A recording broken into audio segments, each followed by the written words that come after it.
live from COP28 in the UAE in Dubai. Our program today is Transforming Food for a Sustainable World, and this is a critical intervention at COP28. We're focused on the intersection of food systems, agriculture, and climate change. This program aims to explore the transformative potential of sustainable food practices and regenerative agriculture in both mitigating and adapting to climate change and promoting environmental sustainability. So without further ado, I'll introduce our esteemed panel of guests. First, we will hear from Mr. John Liu. John Liu is an ecosystem restoration researcher, educator, and filmmaker, and he has dedicated his life to sharing real-world examples of once-degraded landscapes fully restored to their original fertile and biodiverse beauty. His work has led to the creation of ecosystem restoration camps all over the world. Then we will hear from Willem Ferwerda. He is the founder of Common Land. They work with partners in over 20 countries to restore degraded landscapes and regenerate the earth to make holistic landscape restoration the new norm. And then lastly, but not least, we will hear from Mr. Isaias Hernandez.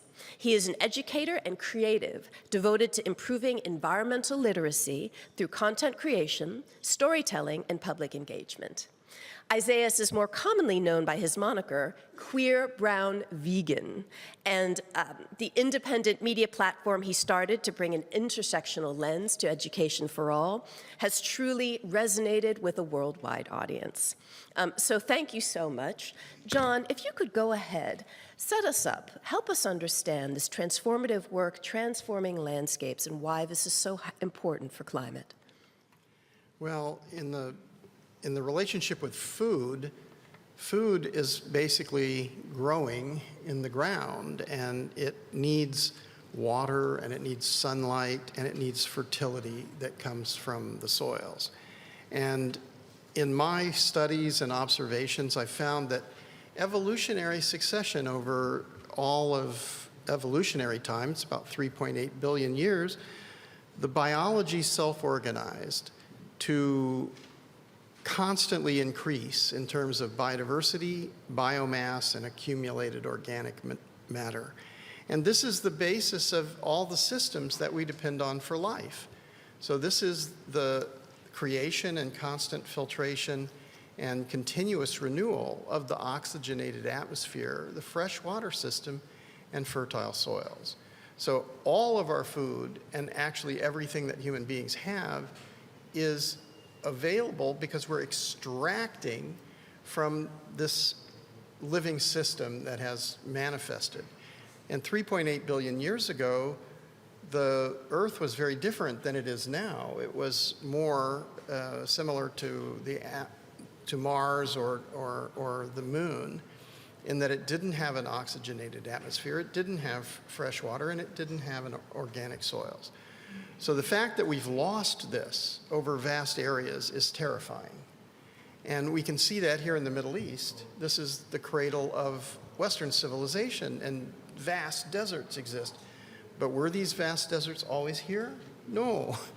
This was the area which was the land of milk and honey that's written about in the Bible. These were the bread baskets for all the major Persia and Egypt and Greece and Rome. So this is about shifting baselines. We're seeing something that's already been impacted by human beings over historical time. And what I've seen is it's possible to rehabilitate large-scale damaged ecosystems. And if we can restore large-scale degraded landscapes, why don't we do that on a planetary scale? And what I've also seen is that it takes people to do that.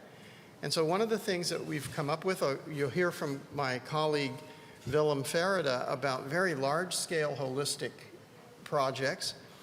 But what I've also been working on is working on earth restoration camps and communities. It's now called ecosystem restoration communities, and you can go to ecosystemrestorationcommunities.org, or you can go to erc.earth. to find this. And in 6 years, it's grown from no camps to 65 camps around the world. So if this kind of exponential growth can continue, there can be hundreds and thousands of these places, these communities. And what you're finding is in these communities, it's possible for people to restore organic soils and to restore vegetative cover and to restore canopy and do rewilding and agroforestry. And that's exactly what we need to do. So we've had 28 COPs discussing policy and finance and so on, but how much has that changed the landscapes of the earth?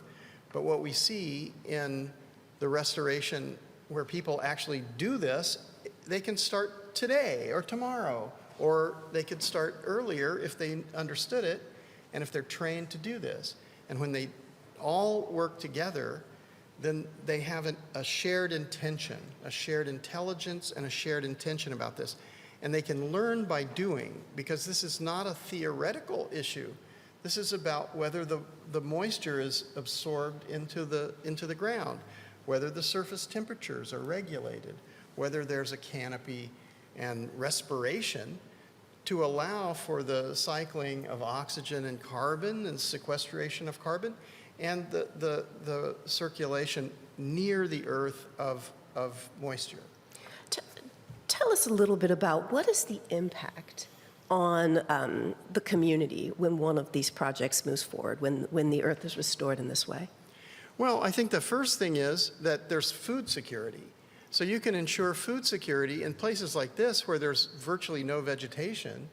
We were just yesterday at Emirates Bio Farm, and it's just beautiful. You can grow everything if you know how to do it in Egypt and other places, and you can see this. We have camps in different parts of the Middle East and North Africa, and they are working. And what happens is the people then can create a more resilient and robust environment for themselves. And that gives them hope, gives them meaning to their lives. And it's more valuable than anything else you could do, because it's both food security and robust resilience for the families and communities, but it's also exactly what we need to mitigate and adapt to climate change on a planetary scale and protect biodiversity. Thank you. Willem, we hear John talk about this incredible impact of real-world impact, doing something about this. And I know that you're very focused on this as well. Could you talk a bit about Common Land and your work and how this presents a food and climate solution? Yeah, thank you very much. Of course, I recognize the story of John. We are working together for quite a while now. So what we did actually, when I set up Common Land, and I came from the conservation world as a former director of the IUCN Netherlands, I realized that if you bring different stakeholders together and you start talking about what a landscape is, you have different opinions. People have no clue, actually. A farmer will tell something about his own farm. An ecologist will tell you something about a watershed or biodiversity. If you ask a financier or investor, you know, that person will only look into an investable business case. And governments quite often are lacking, and if they're not lacking, they don't have a continuation. Quite often after 4 or 5 years, you have a different government and different system. So the complexity here, I wanted to bring a simplification of the complexity so that people could understand, so how can you restore a large landscape? Maybe can someone change the slide? So what we did is we came first with a narrative that was understandable by all stakeholders, because stakeholders are the barrier in this way. We are talking about landscapes the size of Luxembourg and bigger. So bigger than 100,000 hectares, for instance, because you need to think about ecology. So time is important. You need to have decades, the time of making this huge green infrastructure work. The narrative is more about how can you reach the heart as well as the pocket of people. The heart means that you need to look into what is the characteristic of a degraded landscape. And a degraded landscape is basically, you see 4 losses. You see a loss of purpose because people are leaving those areas. You see a loss of communities. You see a loss of biodiversity. And at the end, you see a loss of income, finance. So a degraded landscape is characterized by maximization of return on investment, which is always causing per hectare, is creating degradation. A restored landscape is characterized by return the 4 losses. So you need to bring back inspiration, bring back social returns, biodiversity, net returns, and financial returns. People understand that narrative. The second thing is you need to do it place-based. So in that huge landscape, you need to understand the ecology. Where should nature thrive, protected areas, ecological corridors? Where do we need to transform chemical agriculture towards more regenerative forms, or rotational grazing, or agroforestry? And where do people live? Cities, infrastructure, hard infrastructure, and so on. In that sense, people in those landscapes start to understand how massive that landscape is and what can you do if you have sufficient time. So we call that the 4 returns framework for healthy landscapes. And we started in 2013 working with this. So now we have tested this framework in more than 23 countries, and we started in 4: Spain, Australia, South Africa, and the Netherlands. In all those places, those are large areas. We've built communities, landscape partnerships. We have sorted out and developed business cases. One of those business cases even led to a listed one regenerative company in Australia. So things are now faster after 11 years. We see that the narrative is working. So what we foresee the coming years, and that's why it's so exciting that we are here, is that the 4 returns framework can become the Intel inside of the upcoming landscape restoration industry. And that is where we need to go. Because it is understood. People understand this. They know how to work with this. You can measure it because there are KPIs underneath each of those returns. We have a whole monitoring evaluation framework. So also investors gradually step on board, and sometimes governments already are partner of this. So is it difficult? Yes. Is it possible? Finally, after 11 years of testing it, and you can go to our website, commonland.com, you see, yes, it's now starting to become mainstream in some of those areas where we are working. And that's just fascinating. It is extremely fascinating, and it just resonates how much you talk about how it's about people, and John talked about this too. It's about the people who work, the people who need to live, the people who need to eat, the people who want to invest. Exactly. Yeah, the beauty is that, finance, there's a lot of finance, you see it everywhere, but the beauty, and there's technology, but the biggest barriers are people and ecology. Now we can say it after 11 years, it is working. Yeah. That is spectacular, and it's why I'm also so glad we're here with Isaias, who really works on how do we educate people about these things. Our global food system crisis can sometimes feel inevitable, scary to tackle. As a young person, how do you see the global food system crisis can be addressed through food justice? Yeah, so I think one example I love to use, and similar to the Bible example, is we look at the food system as like the behemoth. So the behemoth in literature and mythology is used as this very monstrous creature. And I think when we're looking at the global food system, we've really designed a titan, right? In the United States, specifically where I'm from, we've seen that it's been propped as this very huge mechanism to provide the benefits for the American people. However, that's been really slowly collapsing in the minds of Americans, where many people are now questioning where their food is coming from the pesticide usage to the displacement of ecologies, of indigenous communities, and to the ongoing prices of food rising in our global crises that we face today. And so I think when we look at the global food system, I think it's important that we recognize that as we see the rise of these technocratic solutions that are coming in, whether you look at the plant-based industry or the cellular agriculture industries, one of my biggest concerns is that not the fact that these technologies are profitable, it's the fact that the ways in which language is being used as a way to, quote unquote, say it's radical, it's going to change the world. However, to really tackle this crisis, we need to look back at history and the existing principles that have existed, right? So in Mexico, my family were farmers. They grew up in rural areas. My grandparents were part of the Bracero program where they worked in the US as farmers and then came back to Mexico. And, throughout their whole time of history, they were taught to always tend the land and to be able to be responsive to those types of experiences. Yet right now what we're seeing is I feel that we rely too much on these technocratic solutions as almost as swords to really defeat these systems, when we know that they're not defeating the system. They're just capital resource exchanges. So if companies themselves are promising that they're going to be shifting or changing the food system, we have to start to say, is it radically changing, or is it just creating another existing issue while trying to band-aid it as a solution? As a forager myself, one of those things is I believe that foraging is an act of ecological reverence, right? So the idea of wanting to become more connected to those species that are unknown to most humans. And in fact, the diets of those areas where I would eat locally in my areas in the United States, I would have never been exposed to them in the grocery stores. In fact, I didn't know about the amount of mushrooms and myceliums and plant and flora that exist out there that are edible that are not sold in the American market.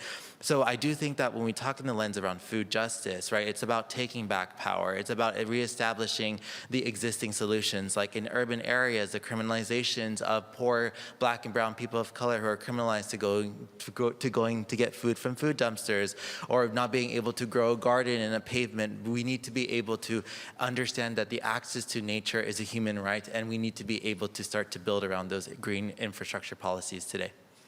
Oh, thank you so much for that. I'm so excited that there's an intergenerational aspect to this discussion. Isaias, what do you think about this COP? Do you have any hopes, concerns, or what do you think is the best thing we can get out of this COP?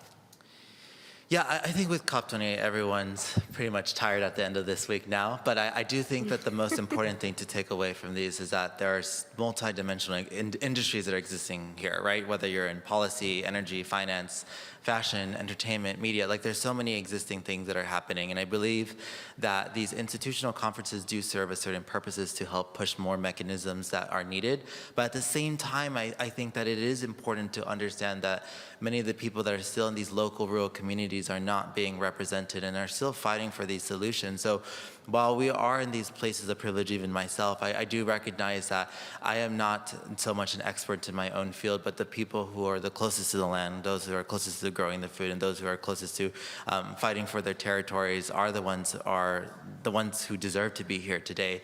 And so I think the takeaways from COP28 for me is just recognizing that yes, governmental policies are essential. Yes, the private sector is needed to understand and release those funds that they have to accelerate that change, but also young people that are here today are going to be able to communicate that better to other younger generations. I mean, seeing 11-year-old climate activists here at this conference was disappointing, because I realized that even as I was an 11-year-old maybe 15 years ago, 16 years ago, I wasn't doing this work, and seeing that makes me sad that we aren't doing enough for them. Thank you so much for that. I want to ask you, Willem, that same question. What are your thoughts on this COP? What's to be achieved? What are you most hopeful for?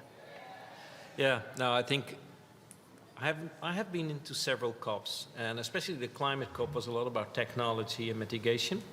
I think this is the first COP where you see nature, forest, agriculture, and climate change stuff, including technology and finance, coming together.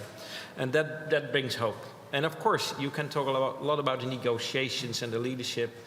That's really tough. But this really needs to move and merge together. We need to move towards holistic solutions. If we can't find holistic solutions, there's no hope. And because we are talking about it now and things are moving, and there are lots of examples of people on the ground working on this in such a way, I think the younger generation and the next generation will be able to lead this further, because they have a different mentality, and these two things are now coming together. I think they will be the leaders who understand holism better than we do, and so I'm hopeful. And I'm also hopeful because nature is much more resilient than we can imagine. And as we are part of nature, we are resilient and adaptive as well. That is a wonderful way to think about it. Not something I don't think I thought about it that way before. Nature is more resilient than we think, and that means that we are too. John, what are your thoughts on this COP? Yeah, well, I think what we really have to consider is that we have to act globally, that it's physical. And so the COP is really kind of conceptual and theoretical and financial, and it's about power dynamics. And I think that there are people who are not here, and there are large numbers of people who are disenfranchised in the world. And what I also see is that the superpower of human beings is collective intelligence and collective action. So we're a social species, and we need to act locally, but we also have to, in order to succeed in addressing the problems that we face, we have to do this simultaneously all over the world. And who are the people who have the ability to do that?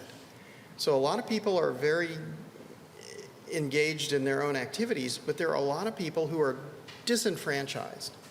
And those people actually they have a lot to gain and nothing to lose by doing large-scale ecosystem restoration. And they can be taught to do this, and that's what we saw in China. When people did large-scale ecosystem restoration in China, their lives transformed. They became wealthy. Their children went to the top universities in just a generation. So, and China transformed from a desperately poor country to a superpower. So what do we need to do? We need transformational change. And we need those people to be honored and to be respected and have the ability to regain their human rights. And if we look at how they lost their human rights, well, it was expansion of colonial powers who caused genocide and slavery and all these other feudal things. And of course, slowly that's kind of been recognized and nobody wants that, but what happened to these people? There are millions and hundreds of millions and billions of people at the edges of degraded landscapes. What are they to do? And humanity needs to restore large-scale degraded landscapes. Well, that looks like a perfect scenario to have the people be able to feed themselves, be treated with respect, and return their human rights and have a place to live on the earth.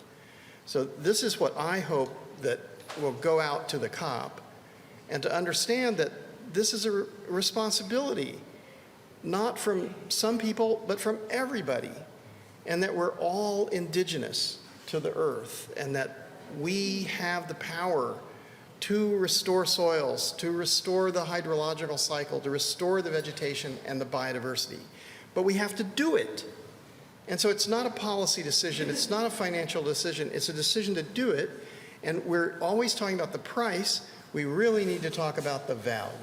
What's the value of mitigation and adaptation to climate change and food security for everyone and engagement for everyone at a time when we face exponential threats from climate change, biodiversity loss, food insecurity, and war? So this is, we have an opportunity. We should be looking at the opportunity. We should be understanding this opportunity. Thank you so much for that. Isaias, in your work, what do you think is the thing that gets young people most excited or most activated to want to get involved, to do what John is talking about? Yeah, I think it's storytelling, right, in media, right? As a media creative, my background is environmental science. I grew up watching Nat Geo and Discovery Channel as my biggest inspirations to being an environmentalist, and I did wildlife conservation, studying lizards in Miami, which was very interesting. And I remember, stories are so powerful tools to really hold those stories together, right? They're the cultural foundations of many societies, and each and every one of us, right, have those cultural heritage of our families, of what we love to do. And I think with young people today, and Gen Z specifically, is that we really want to see next generation of leaders or people telling new stories too, while also collaborating with those who have been doing the work and really have paved the way for us to be able to enter the industry. Because I really, on my own end, didn't really see that many people of color that were environmental storytellers. It often seemed that to be a filmmaker, to produce your own content, you needed to have all of this experience. And so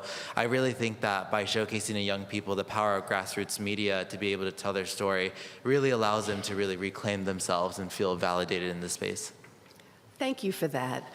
How about we give the last word to you? If you had just a few things to say to the people negotiating right now, the President and the Secretary General, what would be that message? Wow. Now, okay, let's make it easy. We have hard infrastructure and billions of investments. We have green infrastructure, almost no investments. Let's turn the page. Let's move all the billions in hard infrastructure and use that comparison, move that to green infrastructure.